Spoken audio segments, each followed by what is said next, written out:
ആ സീരിയൽ തീർന്നിട്ട് ഒരുപാട് വർഷമായി, പക്ഷെ ഇപ്പോഴും ആൾക്കാരുടെ മനസ്സിൽ ആ കഥാപാത്രമുണ്ട്. ഇതുപോലൊരു പ്രോജക്റ്റിലേക്ക് വരിക എന്നുള്ളത് തന്നെ ആസ് എൻ ആക്ടർ വളരെ എന്നെ എക്സൈറ്റ് ചെയ്യിച്ചൊരു കാര്യമാണ്.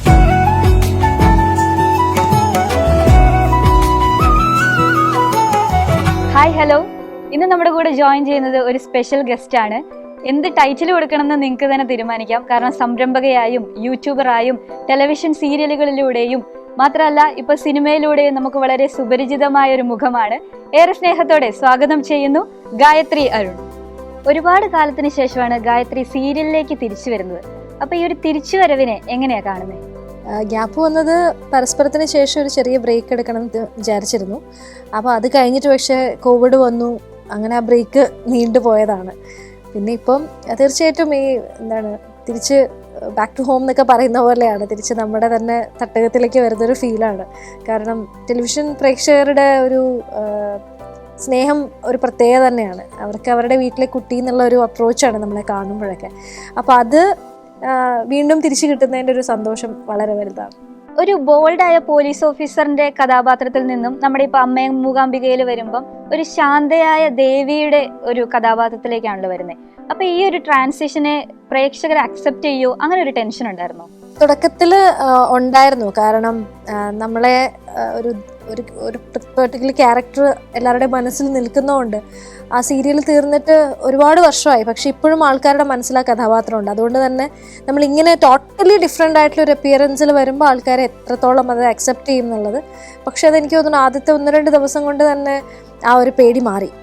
ദിവസം എന്നല്ല, അവിടെ ആ ഷൂട്ടിൻ്റെ സമയത്ത് തന്നെ മൂകാംബികയിൽ വെച്ച് തന്നെ ആൾക്കാർ കാണുമ്പം നല്ല ഭംഗിയുണ്ട്, ദേവിയെ പോലെ ഉണ്ട്, ഭയങ്കര ചൈതന്യം തോന്നുന്നു എന്നൊക്കെ പറഞ്ഞിട്ട് ആൾക്കാർ പറയാറുണ്ടായിരുന്നു. അപ്പം തന്നെ എനിക്ക് തോന്നി ആൾക്കാർക്ക് ഇത് ഇഷ്ടപ്പെടും എന്നുള്ളത്. പിന്നെ മൂകാംബിക ദേവിയെ പറ്റിയിട്ടാവുമ്പോൾ അതിന് ജാതി മത ഭേദമന്യേ ആൾക്കാർ പോകുന്നൊരു സ്ഥലമാണ്. അപ്പോൾ അതുകൊണ്ട് എനിക്ക് കിട്ടുന്ന വളരെ പോസിറ്റീവായിട്ടുള്ള റെസ്പോൺസ് തന്നെയാണ് കഥാപാത്രത്തെ പറ്റിയിട്ട്. വലിയൊരു ബ്രേക്ക് വരാനും കാരണം അത് തന്നെയാണ്. അത്രയും എക്സൈറ്റിംഗ് ആയിട്ടുള്ള ഒരു ക്യാരക്ടർ പിന്നെ വന്നില്ലേ. വളരെ യൂഷ്വൽ ആയിട്ടുള്ള സീരിയൽ പാറ്റേണിലുള്ള ഒരു ക്യാരക്ടേഴ്സാണ് എനിക്ക് വന്നുകൊണ്ടിരുന്നത്.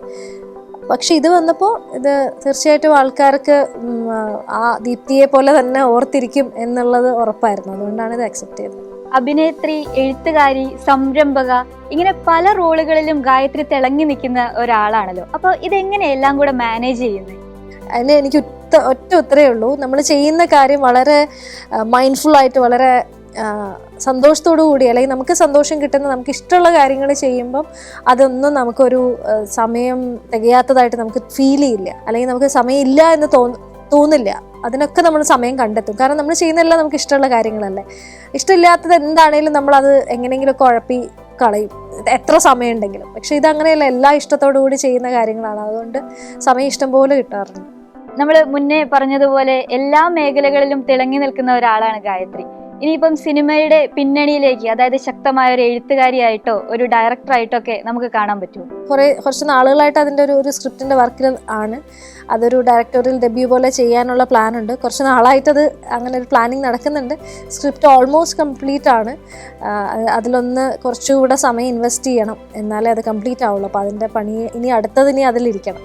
ഗായത്രി ഒരുപാട് യാത്രകൾ പോകുന്ന ആളാണെന്ന് കേട്ടിട്ടുണ്ട്. അപ്പം ഈ യാത്രകൾ എങ്ങനെയാണ് ജീവിതത്തെ സ്വാധീനിച്ചിട്ടുള്ളത്? നമ്മുടെ എഴുത്തിലായാലും അഭിനയ ജീവിതത്തിലായാലും എങ്ങനെയാണ് ഈ യാത്രകൾ സ്വാധീനിക്കുന്നത്? വലിയ രീതിയിൽ നമ്മളെ യാത്രകൾ ഇൻഫ്ലുവൻസ് ചെയ്യും. അത് പ്രത്യേകിച്ച് നമ്മൾ ഒറ്റയ്ക്കുള്ള യാത്രകളൊക്കെ ആണെങ്കിൽ നമ്മുടെ കാഴ്ചപ്പാടുകൾ, നമ്മുടെ കംഫർട്ട് സോണൊക്കെ ബ്രേക്ക് ചെയ്യാനും, നമ്മൾ പല ജീവിതങ്ങൾ കാണുമല്ലേ, അതൊക്കെ നമ്മളെ അറിഞ്ഞോ അറിയാതെയോ നമ്മുടെ സ്വഭാവത്തെയും നമ്മുടെ ജീവിത രീതിയൊക്കെ വല്ലാതെ സ്വാധീനിക്കും. നമ്മളെല്ലാവരും വളരെ ക്യൂരിയസ് ആയിട്ടിരിക്കുന്ന ഒരു ക്വസ്റ്റ്യൻ ആണ്. കാരണം മമ്മൂട്ടിയുടെ കളങ്കാവൽ എന്ന സിനിമയിൽ ഗായത്രിയുടെ മുഖം നമ്മളെല്ലാവരും കണ്ടു. എങ്ങനെയായിരുന്നു കളങ്കാവലിലേക്ക് എത്തിപ്പെട്ടത്? എങ്ങനെയായിരുന്നു ആ ഒരു എക്സ്പീരിയൻസ്? മമ്മൂക്കയുടെ എങ്ങനെ ഉണ്ടായിരുന്നു? വളരെ എക്സൈറ്റഡ് ആയിരുന്നു. കംഫർട്ടിനെ പറ്റിയിട്ടൊന്നും ചിന്തിച്ചിട്ടില്ല. കാരണം ഇതുപോലൊരു പ്രോജക്റ്റിലേക്ക് വരിക എന്നുള്ളത് തന്നെ ആസ് എൻ ആക്ടർ വളരെ എന്നെ എക്സൈറ്റ് ചെയ്യിച്ചൊരു കാര്യമാണ്. അപ്പോൾ ബാക്കിയെല്ലാം സെക്കൻഡറി ആയിരുന്നു. അദ്ദേഹത്തിൻ്റെ കൂടെ കുറച്ചധികം സീനുകളുണ്ട്. അതിൽ വളരെ റെലവൻ്റ് ആയിട്ടുള്ളൊരു ക്യാരക്ടറാണ്. ഇത്രയധികം ക്യാരക്ടേഴ്സിൽ one of the very most relevant ക്യാരക്ടേഴ്സാണ് ഈ ഒരു ക്യാരക്ടർ. അപ്പോൾ അതുകൊണ്ട് അതിൻ്റെ ഒരു എക്സൈറ്റ്മെൻറ്റിലാണ് പോയത്. എന്നോട് പറയുമ്പോഴും അത് ഇത്രയും കഥാപാത്രങ്ങളിൽ കുറച്ച് ഇമ്പോർട്ടൻസ് ഉള്ള ക്യാരക്ടർ എന്നുള്ളതായിരുന്നു. പക്ഷെ അത് ആ ഒരു പെർട്ടിക്കുലർ ഷൂട്ട് സമയത്ത് പ്ലാൻ ചെയ്ത ഒരു 2 ഷോർട്സ് എക്സ്ട്രാ വന്നത് ആ ക്യാരക്ടറിൻ്റെ ഇമ്പോർട്ടൻസ് വളരെയധികം കൂട്ടി. അതിൻ്റെ ഒരു ലെയേഴ്സ് ഭയങ്കരമായിട്ട് ചേഞ്ച് വരുത്തിയിട്ടുണ്ട്, കുറച്ചുകൂടി ആഡ് ഓൺ ആയിട്ടുണ്ട് ലെയേഴ്സ്. അപ്പം അതൊക്കെ ആ ഷൂട്ടിൻ്റെ ഇടയിൽ സംഭവിച്ചതാണ്. അല്ലാതെ തന്നെ അതിനകത്ത് എനിക്ക് ചൂസ് ചെയ്യാൻ ഒരുപാട് ഫാക്ടേഴ്സ് ഉണ്ടായിരുന്നു. മമ്മൂട്ടിയുടെ കൂടെ, മമ്മൂക്കയുടെ കൂടെ, മമ്മൂട്ടി കമ്പനിയുടെ പ്രോജക്റ്റ്, പിന്നെ ഓഫ് കോഴ്സ് നമ്മുടെ ക്യാരക്ടറും ഇമ്പോർട്ടൻ്റ് ആയിരുന്നു. അതുകൊണ്ടാണ് അത് ചൂസ് ചെയ്തത്. ഗായത്രി എന്ന ഒരാള് എപ്പോഴും നമ്മൾ കാണുന്നത് ഭയങ്കര പോസിറ്റീവ് ആയിട്ടുള്ള ഒരാളായിട്ടാണ്. ഇപ്പൊ എഴുത്തിലായാലും യൂട്യൂബിൽ വീഡിയോസിലായാലും ഭയങ്കര പോസിറ്റീവ്. ഇപ്പൊ നമ്മൾ സംസാരിച്ചപ്പോൾ തന്നെ ആയാലും ഭയങ്കര ഒരു പോസിറ്റിവിറ്റിയാണ്. എങ്ങനെയാണ് ഈ പോസിറ്റിവിറ്റി നിലനിർത്തുന്നത്? നമ്മൾ വേറെ ഒന്നും നെഗറ്റീവ് കാര്യങ്ങളെ പറ്റി ചിന്തിക്കാനുള്ള സമയമില്ല. കഴിയുന്നതും ഒരു എന്താ പറയുക, നമ്മൾ ഇപ്പം നേരത്തെ ഞാൻ പറഞ്ഞ പോലെ നമുക്ക് ഇഷ്ടപ്പെട്ട കാര്യങ്ങൾ ചെയ്യുന്നതിൻ്റെയും പുതിയ പുതിയ കാര്യങ്ങൾ ചെയ്യാനുള്ള പ്ലാനിങ്ങിൻ്റെയും അങ്ങനെയുള്ള തിരക്കുകളാണ് ലൈഫിൽ. മോളുടെ കാര്യങ്ങളുണ്ട്, അങ്ങനെ കുറേ കാര്യങ്ങൾ ലൈഫിൽ ചെയ്യുന്നുണ്ട്. അതിൻ്റെ ഇടയ്ക്ക് നെഗറ്റിവിറ്റിക്കും നെഗറ്റീവ് ആളുകൾക്കും കൊടുക്കാൻ സമയമില്ല, അതാണ് കാര്യം. ഇപ്പം നമ്മൾ വളരെ കേട്ടുപരിചയമുള്ള ഒരു വാക്കാണ് മാനിഫെസ്റ്റേഷൻ എന്ന് പറയുന്നത്. എല്ലാവരുടെ ജീവിതത്തിലും മാനിഫെസ്റ്റ് ചെയ്യുന്ന കാര്യങ്ങൾ കിട്ടും അങ്ങനെയൊക്കെ പറഞ്ഞു കേട്ടിട്ടുണ്ട്. അപ്പോൾ ഇത്രയും സക്സസ്ഫുൾ ആയി നിൽക്കുന്ന ഗായത്രിയുടെ ലൈഫിൽ എങ്ങനെയായിരുന്നു ഈ മാനിഫെസ്റ്റേഷൻ്റെ ഒരു റോള്?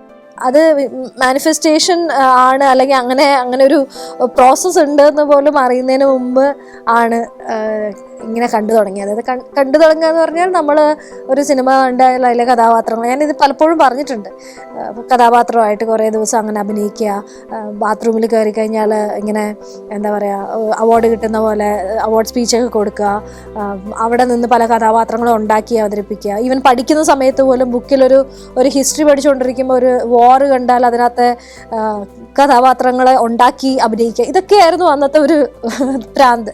പക്ഷെ അത് പിന്നീട് ലൈഫിൽ അന്ന് ചെയ്ത കാര്യങ്ങൾ പിന്നെ അതുപോലെ തന്നെ സംഭവിച്ചപ്പോഴാണ് ഓക്കെ, നമ്മുടെ ആഗ്രഹം അത്രയും സ്ട്രോങ് ആയാൽ നടക്കും എന്നുള്ള റിയലൈസേഷൻ ഉണ്ടാകുന്നത്.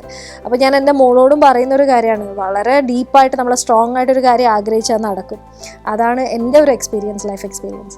ഇത്രയും നേരം ഞങ്ങളുടെ ടൈം സ്പെൻഡ് ചെയ്തതിന് ഒരുപാട് നന്ദി. വളരെയധികം സംസാരിക്കാൻ സാധിച്ചു. Thank you so much. മാത്രമല്ല, ഇപ്പം ജീവിതത്തിൽ ഒരുപാട് വിജയങ്ങളുള്ള ആളാണ്. ഇനിയും ഒരുപാട് വിജയങ്ങൾ ഉണ്ടാകട്ടെ എന്ന് ഞങ്ങൾ ആശംസിക്കുന്നു. ഈ ക്രിസ്മസിന് ഞങ്ങളുടെ കൂടെ ജോയിൻ ചെയ്തതിന് thank you so much and wish you A very happy Christmas. എല്ലാ സൂര്യ TV പ്രേക്ഷകർക്കും എൻ്റെ ഹൃദയം നിറഞ്ഞ ക്രിസ്മസ് ന്യൂ ഇയർ ആശംസകൾ.